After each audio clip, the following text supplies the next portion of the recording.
அனைவருக்கும் வணக்கம். என் பெயர் பிரியதர்ஷினி. நான் 8ஆம் வகுப்பு படிக்கிறேன். நான் பேச எடுத்திருக்கும் தலைப்பு வீரமங்கை வேலுநாச்சியாரின் வரலாறு. வீரத்தோடும் விவேகத்தோடும் அசராத துணிச்சலோடும் ஆங்கிலேயர்களை எதிர்த்து போரிட்ட முதல் பெண்மணி சிவகங்கை சீமையின் ராணி வீரமங்கை வேலுநாச்சியார் அவர்களை பற்றி ஒரு சில மணித்துளிகள் பேச வந்துள்ளேன். இந்திய விடுதலை போராட்ட வரலாற்றில் பெரிதும் பேசப்படாத தமிழ்நாட்டைச் சேர்ந்த வீரமங்கை வேலுநாச்சியாரின் வீரத்தை பறைசாற்றுவதில் நானும் ஒரு தமிழச்சி என்கிற முறையில் பெருமிதம் கொள்கிறேன்.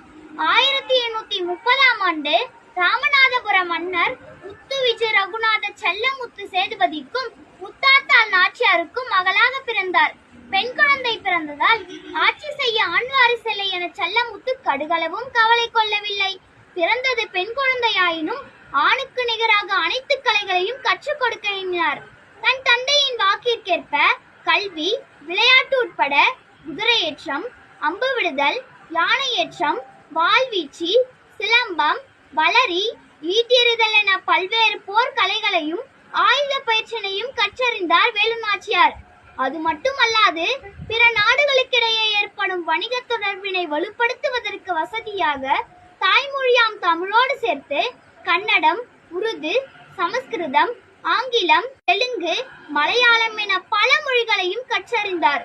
கல்வியிலும் கலைகளிலும் சிறந்து விளங்கிய வேலுநாச்சியாருக்கு 1846ஆம் ஆண்டு வளரிவிச்சிலே வல்லவனும் சிவகங்கை சீமை இளவரசருமான முத்துவடுகநாதருடன் மனம் புடித்து வைக்கப்பட்டது. இத்தம்பதியரின் இல்லற வாழ்வுக்கு இனிமை சேர்க்கும் விதமாக ஒரு மகள் பிறந்தார். மகளின் பெயர் வெள்ளச்சி. மகள் பிறந்து விட்டாள் என மனம் மகிழ்ந்து பொழுதை கழிக்க விரும்பவில்லை வேலுநாச்சியார். மலானனோடு சேர்ந்து மஞ்சத்தை அலங்கரித்து அந்த புறத்தில் வாழும் அரசிகளுக்கிடையே மக்களை காக்கின்ற மகத்தான பொறுப்பேற்று 2000 போர் வீரர்களுக்கு படை தளபதியாகி வாளேந்தி வலம் வந்தார் வேலுநாச்சியார். சீரும் சிறப்புமாக சிறப்புற்றிருந்த சிவகங்கை சீமையை சீர்குலைக்க வந்தது ஒரு சிக்கல்.